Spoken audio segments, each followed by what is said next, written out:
Thanks for watching Mufti Habib Qasimi speeches. Subscribe and click the bell icon for more videos.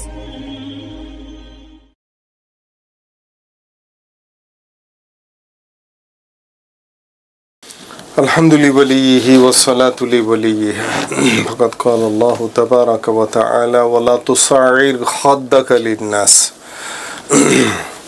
সম্মানিত শ্রোতা মণ্ডলী, আসসালামু আলাইকুম ওয়া রাহমাতুল্লাহি ওয়া বারাকাতুহু ওয়া আসাদাল্লাহু আওকাতাকুম বিকুল্লি খাইর। ইসলামে সাম্যবোধ আল্লাহ তাআলা দান করেছেন। সেখানে কারো প্রতি ভ্রুক্ষেপ করা, কারোর প্রতি ভ্রুক্ষেপ না করা, এটাও অনুমোদিত নয়। বুঝে এসেছে? তো সেই জন্যে আল্লাহ তাআলা বলেছেন, আর কারোর সাথে কথা বলার সময় নিজের চেহারাকে সংকুচিত করো না, কপালে ভাঁজ পড়বে এইরকম যেন না হয়। তো সর্বাগ্রে আল্লাহ জাল্লা শানুহু আম্মা নাওয়ালুহু সমতা সাম্যতা সকলের প্রতি বজায় রাখা নির্দেশ দিয়েছেন। তার মধ্যে থেকে বিশিষ্টজন, গুরুজন যিনারা রয়েছেন তাদের প্রতি তো কর্তব্যও বর্তায়। সর্বপ্রথম আত্মীয়তার সম্পর্ক বজায় রাখার গুরুত্ব, যেটা ব্লাড রিলেটিভ অর্থাৎ রক্ত সম্পর্কিত যে সম্পর্ক, সেটাকে কি করা সুন্দর। প্রত্যেক মানুষের জীবনে বৃত্ত রয়েছে, তো সেই প্রথম বৃত্ত হলো পরিবারের লোকজনদেরকে নিয়ে, যাকে ব্লাড রিলেটিভ বলা হয় বা রক্ত সম্পর্ক বলা হয়। অর্থাৎ পারিবারিক বৃত্ত সম্পর্ক এই রক্ত সম্পর্ক দ্বারা সৃষ্টি। শরীয়ত বলেছে যারা পারিবারিক সূত্রে আত্মীয় হয় তারা যেন পরস্পর আত্মীয়তা অবশিষ্ট রাখে, বজায় রাখে। আল্লাহ তাআলা তা পছন্দ করেন। শরীয়ত ঘরের সবাইকে পরস্পরের সম্প্রীতি ও ভালোবাসা নিয়ে জীবন অতিবাহিত করার নির্দেশ দিয়েছেন। সেখানে পিতা মাতা আছে, স্ত্রী স্বামী আছে, বাচ্চা পিতা আছে, বাচ্চা মাতা আছে। এসবই আল্লাহ তাআলা যে সম্পর্ক দিয়েছেন তার মধ্যে অন্যতম সম্পর্কের যেটা আধার সেটা হচ্ছে মা। মা এমনই একটা শব্দ, মা যদি মুখে ভাত তুলে চিবোতে চাইছে সেই সময় যদি তার বাচ্চা ডাকে মা মা, সঙ্গে সঙ্গে তার মুখের ভাত চিবোনো আরও দুর্বল হয়ে যাবে। তো সেই জন্যে মা এর মর্যাদা শরীয়তে এতটা করেছে যে আল্লাহর রাসূল সাল্লাল্লাহু আলাইহি ওয়াসাল্লাম বলেছেন, আল জান্নাতু তাহতা আকদামি উম্মাহাতিকুম, তোমাদের মায়েদের পদযুগলের নিচে তোমাদের জান্নাত বিদ্যমান। তো সেখানে একটু চিন্তা করে দেখা যেতে পারে, যাকে শিক্ষা দেওয়া হয়েছে যে জান্নাত তার মায়ের পায়ের নিচে, সে তার মাকে কতটা সম্মান করে, তাকে কতটা মান্য করে। সাথে সাথে এই কথাও বলা হয়েছে যেভাবে আল্লাহ তাআলা আউলিয়ায়ে কেরামের দোয়া কবুল করেন, মা যদি আমলওয়ালা নয়, তাহাজ্জুদ গুজার নয়, গাদা মোটা মোটা তসবির দানাও পড়ে না, আমলহীন যদিও মা হয়, তদুপরি সন্তানের জন্য আল্লাহ তাআলা তার দোয়াকে কবুল করেন। বর্ণিত আছে একজন বুজুর্গের মায়ের ইন্তেকাল হয়ে যাবার পর সেই বুজুর্গকে সাধারণ নয়, অসাধারণ আল্লাহর ওলি তার মা ইন্তেকাল করেছে। তো আল্লাহর পক্ষ থেকে অন্তর্নিহিত বার্তা আসে যে আমার বান্দা একটু সাবধানে থাকবে, কারণ যার দোয়ার বদৌলতে এতদিন পর্যন্ত তুমি নিরাপদ থাকতে, সে দুনিয়া থেকে বিদায় নিয়েছে। এ কারণে বলা হয় মায়ের দোয়া জান্নাতের শীতল বায়ু। একজন বুজুর্গকে আল্লাহ তাআলা সতর্ক করে বলছেন, তুমি এবার থেকে সাবধানে থেকো। এতদিন যে নিরাপত্তা পাচ্ছিলে তোমার মায়ের দোয়ার কারণে সেই নিরাপত্তা ছিল, আজকে তো তোমার মা বিদায় নিয়ে নিয়েছে, আজকে কে তোমায় আমার কাছে ফরিয়াদ করে নিরাপত্তা দেবে। তদুপরি বাপের মর্যাদাও রয়েছে, কিন্তু আল্লাহ নবী সাল্লাল্লাহু আলাইহি ওয়াসাল্লাম মায়ের মর্যাদাকে বেশি প্রাধান্য দিয়েছেন। হাদিস শরীফে বর্ণিত আছে, পিতার খুশির মাঝে আল্লাহ তাআলা খুশি বিদ্যমান, আল্লাহ তাআলার খুশি বিদ্যমান রয়েছে বাপের খুশির মধ্যে।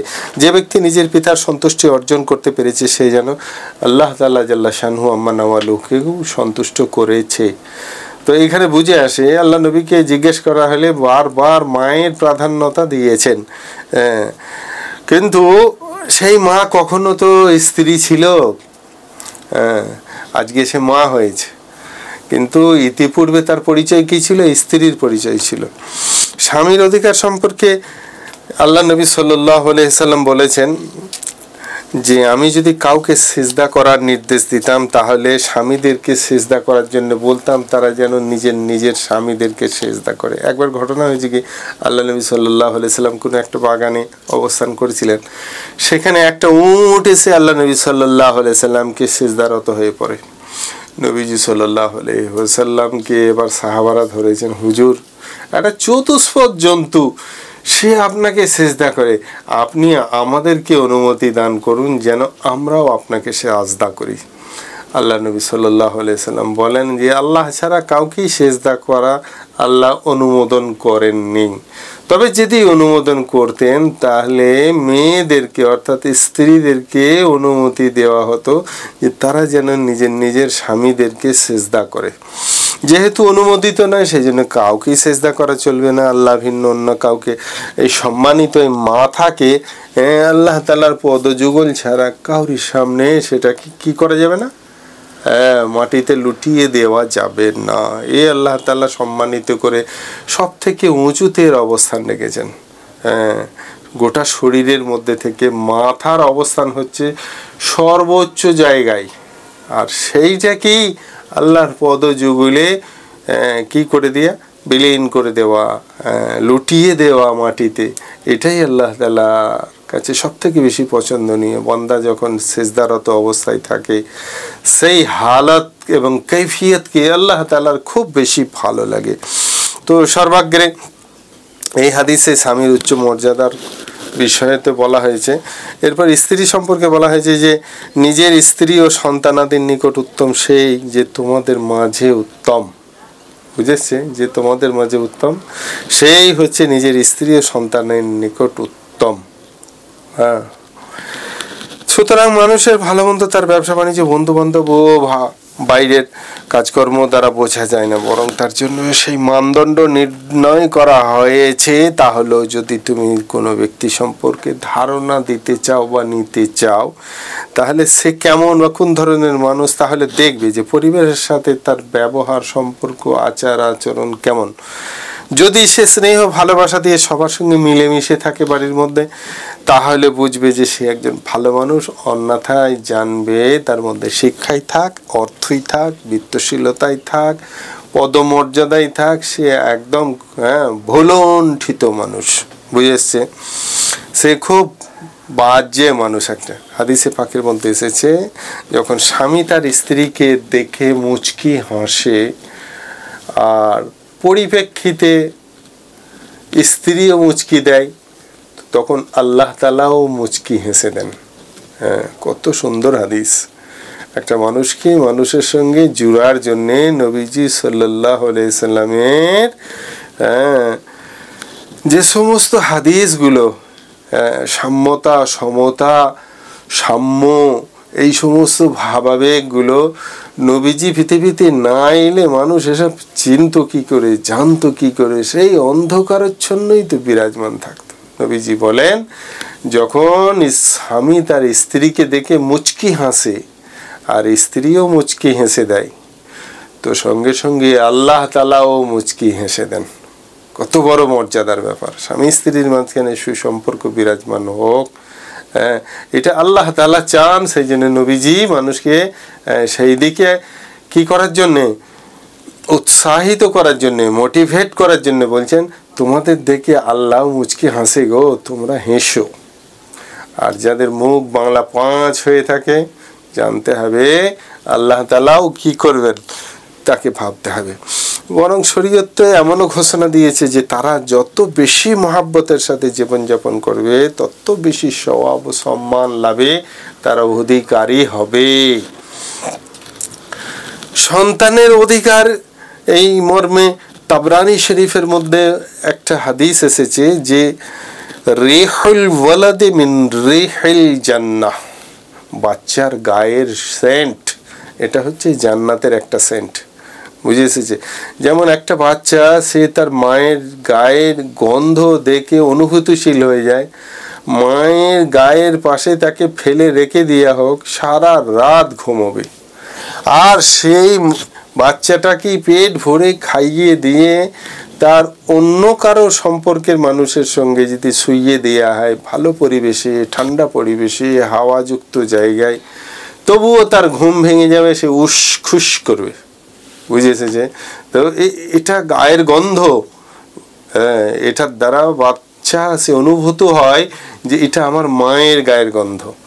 সেই রকম ভাবে বাচ্চার গন্ধটা আল্লাহ নবী সাল্লাল্লাহু আলাইহি সাল্লাম বলেছেন রিহুল ওয়ালাদে মিন রিহিল জান্নাহ, বাচ্চার গায়ের যে গন্ধ সেটা হচ্ছে জান্নাতের খুশবু একটা। অর্থাৎ বাপ যখন তার বাচ্চাকে মহব্বত করে চুমু খায়, আদর করে, তো সন্তানের শরীর থেকে, তার বাচ্চার শরীর থেকে যে একটা অ্যামেজিং যে একটা পারফিউম আসে, কিরকম খাট্টা খাট্টা খাট্টা সা যেটা খুশবু আছে, সেই সম্পর্কে বর্ণিত হয়েছে যে সন্তানের শরীরের ঘ্রাণ যেন একটা জান্নাতের ঘ্রাণ।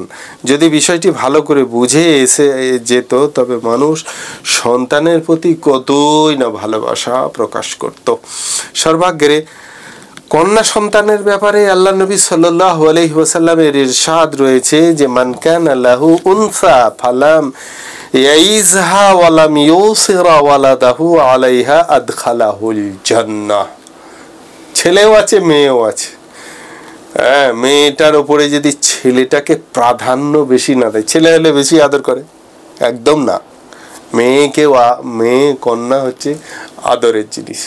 বুঝে এসেছে? সেই জন্যে যদি কন্যা সন্তান থাকে আর তাকে ঠিকভাবে লালন পালন করে আদব কায়দা শিক্ষা দেয় এবং পুত্র সন্তানকে তার উপর অগ্রাধিকার না দেয়, তাহলে পুত্র সন্তানের ন্যায় মোহাব্বত করে এবং তার হক আদায় করে, আল্লাহ তাআলা তাকে এর বিনিময়ে শুধুমাত্র তাকে জান্নাত দেবেন। মেয়েকে ভালোবাসা আরো বেশি লাভ। তো সেই জন্যে আল্লাহ তাআলা যাকে চান তাকে কি করেন, সন্তানের মধ্যে থেকে পুরুষ সন্তান দেন, কাউকে মনে করলে কন্যা সন্তান দেন, আর কাউকে মনে করলে কিছুই দেন না। এটা আল্লাহ তাআলার এখতিয়ার, ভক্তি তো মানুষের এখতিয়ারের মধ্যে পড়ে না, মানুষ চাইলেও হয় না। তবে এর সঙ্গে সঙ্গে সম্পর্কে জনিত ব্যাপার আর একটা যেটা থেকে যায় সেটা হচ্ছে ভাই বোনের সম্পর্ক, ভাইদের মাঝে পরস্পর সম্পর্ক, ভাই বোনেদের মাঝখানে কেমন সম্পর্ক হওয়া উচিত, এই সম্পর্কে শরীয়তে বিধান হলো। যেমনি সন্তানের উপরে পিতার হক থাকে তেমনি ছোট ভাইয়ের উপরে বড় ভাইয়ের হক থাকে। তা সেই রকম সুতরাং যদি ভাইয়েরা পরস্পর সম্প্রীতি ও সুসম্পর্ক বজায় রেখে চলে তবে তাহলে সেই পরিবার জান্নাতের একটা উদ্যান হিসেবে উদাহরণ হতে পারে। তো মোট কথা শরীয়তে প্রত্যেকের গুরুত্বের কথা বলা হয়েছে, প্রতিবেশীর অধিকারের কথা বলা হয়েছে। তো এই ভাই বোনেদের সম্পর্কে যে তোমরা পরস্পর ভালোবাসা ও আন্তরিকতার সাথে জীবনযাপন যদি করো, এটি জীবনের সবচেয়ে নিকটতম বৃত্ত, অর্থাৎ ক্লোজ সার্কেল যেটাকে বলা হয়, একদম নিকটতম বৃত্ত। তারপরে আসে প্রতিবেশী, তারপরে আসে গ্রামবাসী, তারপরে আসে এলাকাবাসী, তারপরে আছে জেলাবাসী, তারপরে আসে রাজ্যবাসী, তারপরে আসে দেশবাসী, তারপরে সর্বাগ্রে সারা পৃথিবী বৃত্ত আকারে আল্লাহ নবী সাল্লাল্লাহু আলাইহি ওয়াসাল্লামের উম্মত হিসেবে আল মুসলিমু আখুল মুসলিম, সারা পৃথিবী একটা বৃত্ত। তো সব থেকে ক্লোজড সার্কেল যেটা, সেটা হচ্ছে ভাই বোনের সম্পর্ক। এই ভাই বোনের সম্পর্ক যত বেশি, যাকে বলা চলে ক্লোজ সার্কেল, এটা একটা পারিবারিক বৃত্ত এবং সব থেকে নিকটতম বৃত্ত। এইখানে সুসম্পর্ক রাখাকে আত্মীয়তার বন্ধন বলা হয়েছে। হাদিস শরীফে এসেছে, যে ব্যক্তি তার রক্ত সম্পর্কীয় লোকেদের সাথে সুসম্পর্ক রাখবে আল্লাহ তাআলা তার রিজিক এবং হায়াতের মধ্যে বরকত দান করবেন। এই জন্য ভাই বোনের সম্পর্ক কি হতে হবে? খুব মধুময় হতে হবে। একটা হাদিসের মধ্যে এসেছে, যে ব্যক্তি আত্মীয়দের সঙ্গে সম্পর্ক বজায় রাখে আল্লাহ তাআলা তার সাথে সম্পর্ক বজায় রাখেন। তো সেই জন্য আত্মীয়তার সম্পর্ক বজায় রাখা শরীয়তের নির্দেশ। আত্মীয়তার সম্পর্ক বজায় রাখা আল্লাহর নিকট কত পছন্দনীয় বিষয়। তো সর্বাগ্রে এই সমস্ত সম্পর্কের মাঝখানে ক্লোজ সার্কেল হোক, দূরবর্তী সার্কেল হোক, যেভাবেই হোক সম্পর্ক ভালো রাখলে আল্লাহ তাআলা তার সঙ্গে সম্পর্ক ভালো রাখবেন। এটা আল্লাহ তাআলার প্রতি একটা আশাবাদী আমরা। তো সেই জন্য সর্বাগ্রে খুব চেষ্টা করব নিজেদের মধ্যে সম্পর্ক ভালো। আল্লামা শিহাবুদ্দিন কালিউবি রহমতুল্লাহ আলাই লিখেছেন যে একটা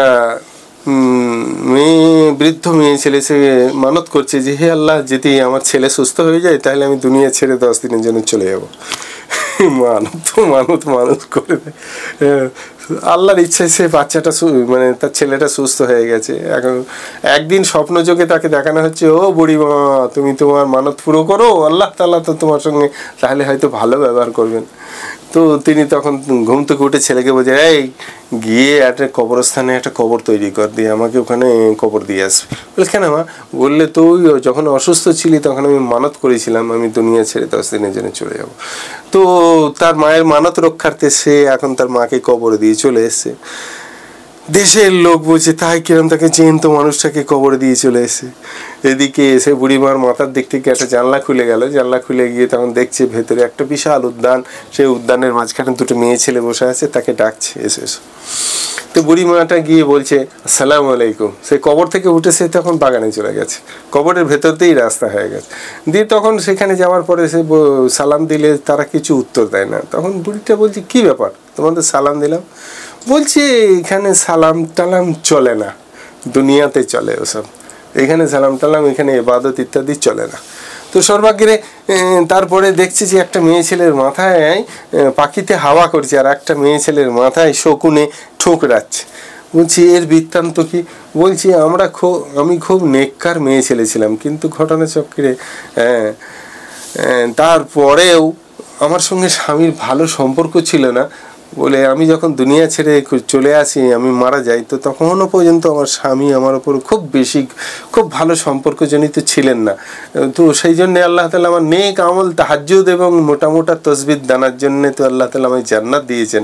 কিন্তু জান্নাতের মধ্যে স্বামীর অবমাননার জন্যে, স্বামীর সঙ্গে মুখ বাংলা পাঁচ করে রাখার জন্যে, এই অবস্থায় দুনিয়া ছাড়ার জন্যে আমার এই জান্নাতের মধ্যে আযাবের ব্যবস্থা করে রেখেছেন। বলছি, তোমার মাথায় এই পাখিতে হাওয়া করা? বলছি, আমি তেমন কিছু তো ইবাদত করতাম না দুনিয়াতে, কোনো রকম ফরিজা আদায় করতাম। তো সর্বাগ্রে যখন চলে আসি, স্বামী আমার প্রতি এতটা সন্তুষ্ট ছিল যে চলে আসার সময় আমার স্বামী খুব ব্যথাতুর অবস্থায় ছিল, আমাকে খুব ভালোবাসত। তো আল্লাহ জাল্লে শানহু আমাকে ওই যৎসামান্য ইবাদতের বিনিময়ে জান্নাত দিয়েছেন। আর স্বামীর সেবা শুশ্রূষা এবং তার সঙ্গে মানে খুব সুন্দর ব্যবহারের জন্যে আল্লাহ তাআলা আমাকে জান্নাতের মধ্যে স্পেশাল মর্যাদা দিয়েছেন কি, আমাকে সব পাখিতে হাওয়া করতে থাকে মাথায় সম্মানার্থে। তো সেই জন্যে স্বামীর সঙ্গে ভালো সম্পর্ক রাখা চিরাচরিত মানুষের এটা অভ্যাস হওয়া উচিত।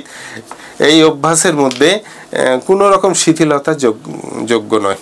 তো সেই মেয়ে ছেলেটা সময় আনতে যখন চলে আসবে, 10 দিন পার হয়ে গেছে, তখন দেখতে পাচ্ছে সে মেয়ে ছেলেগুলো বলছে, এক কাজ করো বুড়িমা, তুমি চলে যাও, ওই দেখো তোমার ছেলে কবর খুঁড়তে লেগেছে। হ্যাঁ, আর সে কি, তার ছেলে একা এসেছে, তার সঙ্গে দেশ জুড়ে মানুষজন সব এসে হাজির। সবাই এসছে, দেখছে মরা মানুষকে কবর থেকে তোলা হবে। হ্যাঁ, মানে কবর দেওয়া মানুষকে কবর থেকে জ্যান্ত তোলা হবে এই দেখার জন্য সচ। তো সবাই আসার পর তখন ওইখানে দুটো মেয়ে ছেলে বলছে, এক কাজ করো বুড়িমা, তুমি যখন চলেই যাচ্ছ সেখানে গিয়ে আমার স্বামীর সঙ্গে দেখা হলে আমার স্বামীকে বলো যেন আল্লাহর ওয়াস্তে আমাকে মাফ করে দেয়, তাহলে আমি এই আযাব থেকে রক্ষা পাবো। আর তারপরে যখন কবরে চলে এসছে, চলে আসার পর সব গায়ে মাটি পড়ছে, তখন সব বাঁশটা সরিয়ে যখন বের করছে তখন দেখছে যে বুড়িতে একেবারে টাটকা হয়ে গেছে। দেশের লোক সব এসে হাজির তাকে দেখবার জন্য।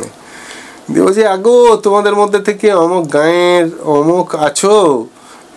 বলছে, হ্যাঁ আছি তো।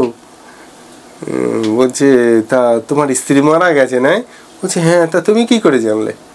বললে, তোমার বউয়ের সঙ্গে আমার জান্নাতে আজকে লম্বা সময়, আজকে সপ্তাহ থেকে বেশি সময় 10 দিন ধরে তোমার বউয়ের কাছে ছিলাম।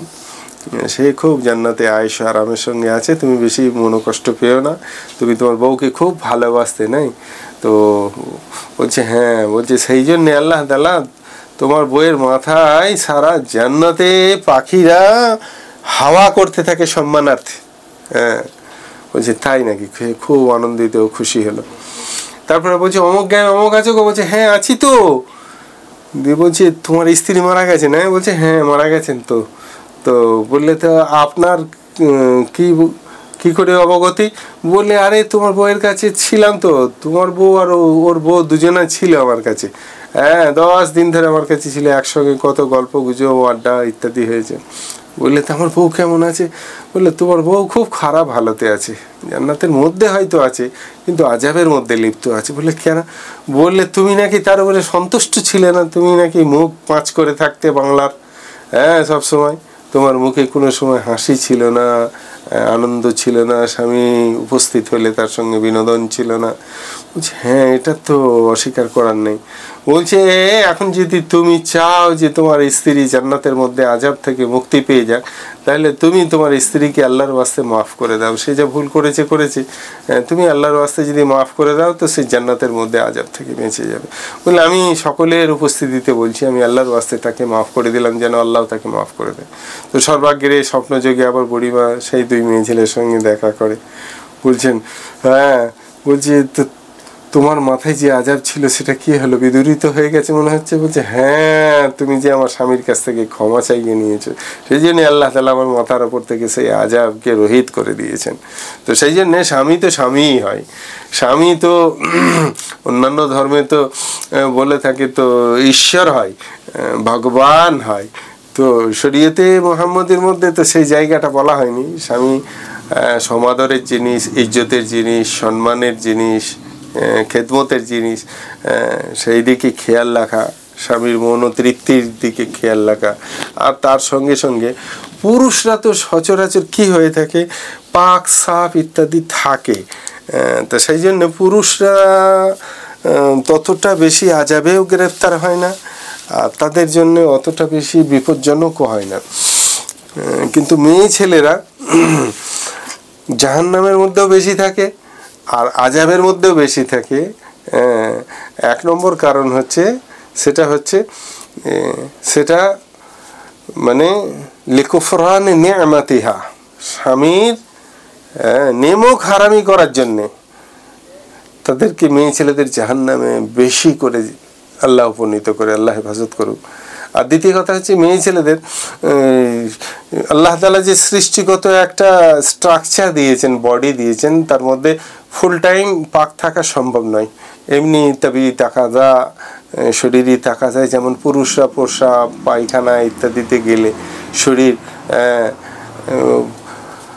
কে পাক করার জন্য কি করতে হয়? ওযু করতে হয়। প্রয়োজন বোধে স্বামী স্ত্রী সাক্ষাৎ হলে গোসল করতে লাগে। ওই রকম স্ত্রীদের ক্ষেত্রে স্বাভাবিক নিয়মের থেকে একটু অন্যরকম পুরুষদের থেকে তাদের একটু বেশি টাইম নামাজ রোজা মুক্ত থাকতে হয়।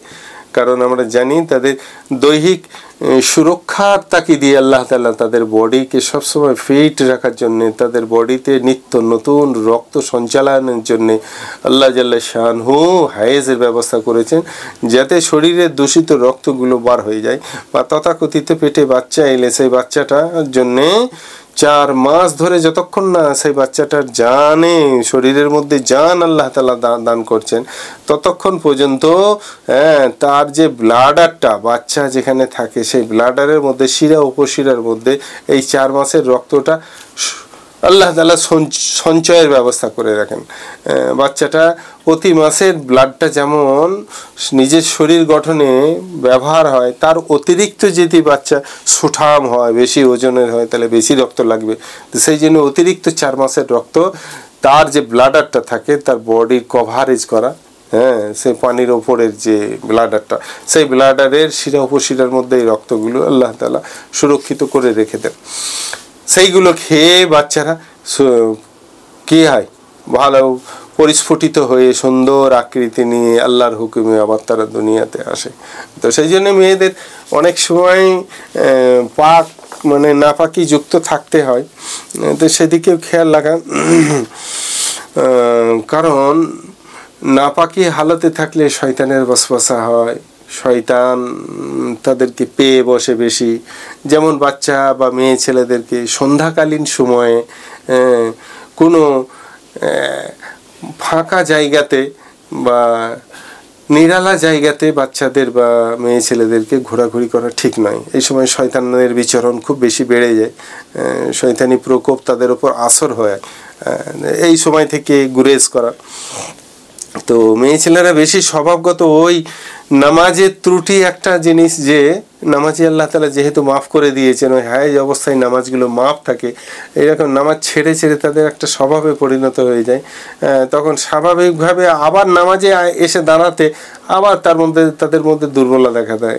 এইগুলো বাঞ্ছনীয় নয়। আর তার সঙ্গে সঙ্গে নাপাকি হালাত তাদের উপরে গ্রাস করতে করতে এমন হয়ে যায়, স্বাভাবিক সুস্থ অবস্থাতেও তারা নাপাকি থাকা কিছু এমন কিছু দোষের মনে করে না।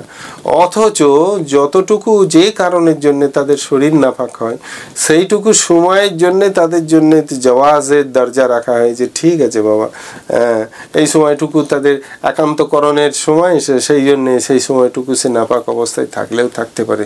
কিন্তু সারাদিন বেলা পর্যন্ত জোহর পর্যন্ত নাপাক অবস্থার মধ্যে থাকা শরীয়ত অনুমোদন করে না। সুস্থ সবল আল্লাহ তাআলা স্বাস্থ্য দিয়ে থাকলে ফজরের আগে গোসল করে নেবে। কারণ স্বামী স্ত্রী একত্রিতভাবে যদি গোসল করে, একই গোসলখানার মধ্যে, আল্লাহ নবী সাল্লাল্লাহু আলাইহি সাল্লাম নিজের স্ত্রীর সঙ্গে গোসল করেছেন, হ্যাঁ, এটা বিদ্যমান। তো সেই জন্যে আকাবিররা বলেন যে একত্রিতভাবে স্বামী স্ত্রী গোসল করলে কি হবে, তাদের গা থেকে যত পানির ফোঁটা পড়বে, প্রত্যেক পানির ফোঁটা থেকে একটা করে ফেরেশতা বিদ্যমান হবে, এবং তারা তাদের মওত পর্যন্ত তাদের মাগফিরাতের দোয়া করতে থাকবে। এত বড় সৌভাগ্য। সেজন্য নাপাক হালতের মধ্যে বেশি না থাকা। নামাজ এই জন্যে আল্লাহ তাআলা একত্রিতভাবে 5 ওয়াক্তের নামাজ দেননি, ভিন্ন ভিন্ন সময়ে এই জন্য দিয়েছেন যে বারবার যেন তাকে ওযু করার সৌভাগ্য হয়। যত বেশি ওযু করবে, কাল কিয়ামতের দিন কি হবে, গুররা মুহাজ্জালিন হবে। যদি একত্রিতভাবে 5 ওয়াক্ত নামাজ দিতেন, তো একবার ওযু করলে 5 ওয়াক্ত নামাজ পড়া যেত। সারাদিনে ক রাকাত নামাজ, 17 রাকাত নামাজ ফরজ, 3 রাকাত বেতের নিয়ে 20 রাকাত নামাজ। 20 রাকাত নামাজ পড়ার জন্য একবার ওযু করলেই গাদা। তো একবার ওযু করলেই 5 ওয়াক্ত নামাজ পড়া যেত। কিন্তু আল্লাহ তাআলা এই নামাজটাকে কি করেছেন, একটা ওয়াক্তের মধ্যে বন্টন করে দিয়েছেন, বিভিন্ন সময়ে সময়ে নামাজগুলো দিয়েছেন যেন বারবার ওযু করে। কারণ যত বেশি ওযু করবে, যত ভালো করে ওযু করবে, কাল কিয়ামতের দিন আল্লাহ নবী সাল্লাল্লাহু আলাইহি সাল্লাম বলেন তাদেরকে গুররা মুহাজ্জালিন, এইরকম তত দূর পর্যন্ত তাদের অলংকার পরানো হবে। পা যত বেশি ভালো করে উঁচু করে ধরবে, তাতে পায়ে এরকম অলংকার পরানো হবে উঁচু উঁচু করে করে। তো সেই জায়গা থেকে দাঁড়িয়ে যত বেশি উঁচু করবে তার জন্য মঙ্গল। অনেক হাদিস এই বিষয়ে রয়েছে। রাসূলুল্লাহ সাল্লাল্লাহু আলাইহি সাল্লামের বাণী, ইযা সাল্লাতিল মারাতু খামসাহা ওয়া সামাত শাহরাহা ওয়া হাফিজাত ফারাজাহা ওয়া আতাত যাওজাহা কিলা লাহা দুখুলিল জান্নাহ মিন আবওয়াবিল জান্নাতি শিতা। আল্লাহ নবী সাল্লাল্লাহু আলাইহি সাল্লাম বলেন, নারীরা যখন 5 ওয়াক্ত ফরজ নামাজ আদায় করবে, রমজান মাসের রোজা রাখবে, ওয়া হাফিজাত ফারজাহা, তাদের কি করবে, ইজ্জতকে সুরক্ষা দান করবে, ওয়া আতাত যাওজাহা, আর স্বামীর কি করবে, ইতাআত করবে। স্বামীর পারমিশন ছাড়াই মনে করে যে বুজুর্গি মনে করে ইবাদত করে, একদম নাই। নফল কোনো ইবাদত স্বামীর অনুমোদন ছাড়া, শরীয়ত অনুমোদন করেনি। কেউ যদি রোজা রাখে স্বামীর পারমিশন ছাড়া, তার রোজা ঘোড়ার ডিম রোজা হবে, কিছু কোনো কাজে লাগবে না। আল্লাহ নবী সাল্লাল্লাহু আলাইহি সাল্লাম বলেছেন, ফিকহে হানাফির মধ্যে, শরীয়তের মধ্যে বলা হয়েছে নফল নামাজ যদি বাড়িতে স্বামী থাকে, স্বামীর অনুমোদন ব্যতি রেখে, স্বামীর পারমিশন ছাড়া মেয়ে ছেলেরা রোজা রাখলেও কিছুই কাজ হবে না। হ্যাঁ, ওকিল আল্লাহ খলিল জান্নাত, সেই মেয়ে ছেলেকে বলা হবে যে স্বামীর দাসত্ব করে চলবে, স্বামীর মান্যতা করে চলবে, স্বামীর সঙ্গে ভালো আচরণ করে চলবে, তার খেদমত করে চলবে, খলিল জান্নাত। আল্লাহ নবী সাল্লাল্লাহু আলাইহি সাল্লাম বলেন তাকে বলা হবে জান্নাতে প্রবেশ করে যাও, তোমার কোনো হিসাব হবে না। মিন আইয়ে আবওয়াবিল জান্নাতে শীতা, জান্নাতের একটা দরজা নাই, জান্নাতীদের সম্মানার্থে বিভিন্ন ইজ্জতের এবং কোয়ালিটির হিসেবে বিভিন্ন দরজা আছে বা গেট আছে। হ্যাঁ, যেমন রোজদারদের জন্য স্পেশাল গেট আছে, আর রায়্যান, বাবুর রায়্যান বলে একটা গেট আছে, সেখানে শুধু রোজদাররাই সেই গেট দিয়ে প্রবেশ করবে। এইরকম ভাবে আল্লাহ নবী সাল্লাল্লাহু আলাইহি ওয়াসাল্লাম বলছেন যে স্বামীরা, যে স্ত্রীরা স্বামীর দাসত্বের অনুকূলে থাকবে, তাদের হুকুম মান্যতা করে চলবে, আল্লাহ রসুলের হুকুম মান্যতা করে চলবে, আল্লাহ তাআলা তাকে বলবেন, এই নারী, উদখুলিল জান্নাতা মিন আবওয়াবিল জান্নাতি শীতা, জান্নাতে যে দরজা দিয়ে মন যায় তুই সেই দরজা দিয়ে ঢুকে পড়গা, যা। ইন্নাল্লাহা ইউহিব্বুল মারআতাল মুলকাতাল বিরআইতা মিন যাওজিহাল হাসান আন গায়রিহি, কোমল আচরণকারিণী, সচেতন এবং স্বামী ছাড়া অন্যের কাছ থেকে নিজের সতীত্ব রক্ষাকারিণী নারীকে আল্লাহ তাআলা বিশেষ বিশেষভাবে ভালোবাসেন। কিচ্ছু করতে হবে না, নিজের ইজ্জতকে হেফাজত করা, আর কিছু দরকার নেই। স্বামী আল্লাহর রসুলকে মান্যতা দিয়ে আর কিছু করতে হবে না। আন উম্মে সালমা রাদিয়াল্লাহু তাআলা আনহা قالت قال رسول الله صلى الله عليه وسلم ايما امراه ماتت وزوجها عنها راض دخل الجنه। হযরত উম্মে সালমা রাদিয়াল্লাহু তাআলা আনহা বলেন, কোন মেয়ে ছেলে যদি মারা যায় আর তার স্বামী যদি তার প্রতি সন্তুষ্ট থাকে, তাকে কি করা হবে? দাখালাতিল জান্নাহ, সে জান্নাতে প্রবেশ করবে। তো সেই জন্য মরার সময় যদি, মানে মরার সময় স্বামী সন্তুষ্টর কথা বলা হয়নি, মানে আপ টু মরা পর্যন্ত যদি স্বামীকে সন্তুষ্ট রেখে চলতে পারে, তার জন্য জান্নাতের একটা দরজা নয়। রোজদারের জন্য এত সম্মানিত রোজার ব্যাপার, যেটার বদলার জন্য আল্লাহ তাআলা বলেছেন সাওমুলি ওয়া আনা উজজা বিহি আও ইউজজা বিহি, রোজা আমার জন্য, তার বদলা আমি দেবো, বা আমি নিজে রোজার বদলা। তাদের জন্য একটা দরজার ব্যবস্থা করা হয়েছে, আর মেয়ে ছেলেদের জন্য 8টা দরজার ব্যবস্থা করা হয়েছে। বলা এই খেপিরা, চল, স্বামীর মান্যতা করেছিস, আল্লাহ রসুলের মান্যতা করেছিস, 8টা দরজার মধ্যে থেকে তোর যেখান দিয়ে মন যায়, হ্যাঁ, ক্রিকেট খেলতে খেলতে ডিগবাজি মারতে মারতে চলে যা, নাকি ভাই? তো সেই জন্যে আল্লাহ রসুল সাল্লাল্লাহু আলাইহি ওয়াসাল্লাম স্বামীর ডাকে স্ত্রীকে কাছে আসার নির্দেশ দিয়েছেন। ইযা রাজুলু দাআ যাওজাতাহু লিহাজাতিহি ফালি তুজিবহু ওয়া ইন কানাত আলা তানাফুর, তুমি রান্না করলে, চুলোর মধ্যে থাকলেও সব ফেলে দিয়ে চলে এসো, স্বামীর ডাকে আগে, পুড়ে গেলেও তোমায় দেখতে হবে না, রুটি পুরুক আর তরকারি পুরুক, তাতে কিছু যায় আসে না। তো সেই জন্য স্বামীর ডাক মান্যতা দিতে হবে, আল্লাহ রসুলের ডাকে মান্যতা দিতে হবে, আল্লাহর ডাকে মান্যতা দিতে হবে। মেয়ে ছেলেদের এই 3টে ফরিজা, এই 3টে ফরিজা করবে, আল্লাহ বলবে তোর জন্য 8টা জান্নাতের দরজা খোলা আছে, হ্যাঁ, যেমন ইচ্ছা গিয়ে ঢুকে পড়কা। ওয়া আখিরু দাওয়ানা আলহামদুলিল্লাহি রাব্বিল আলামিন ওয়া সলাতু ওয়াস সালামু আলা রাসূলিহিল কারীম।